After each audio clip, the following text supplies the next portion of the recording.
Hey guys, just a quick update on a prop that my wife Rex has been working on. This guy here formerly used to be a butler animated that we had gotten a few seasons back. I forget where we got him from. But his eyes used to move, his head moved, he talked, and he was motion triggered. And we've since disabled that feature so that his eyes are locked just slightly off center. Rex stripped him of all the clothing that he had on. It was like a black tux top hat, as well as a serving bowl that sits between his hands. She's currently repainting the serving bowl to give it more of an evil feel.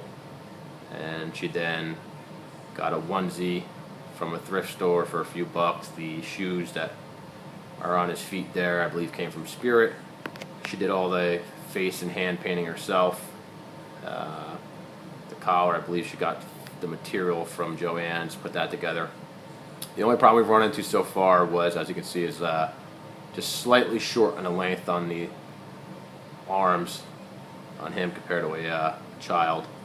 So we'll probably just end up doing a little bit of fringe like she did around the collar, around the wrist, just to make that difference up so you can't see that. Also, believe Rex is working on a wig for him as well. And then I think he'll get a little eviled up. I'm not sure what her plans are completely. So once she's done with them, I'll do another update. But just figured I'd do a brief one for you. So that's currently where he's at the moment. And that's about all.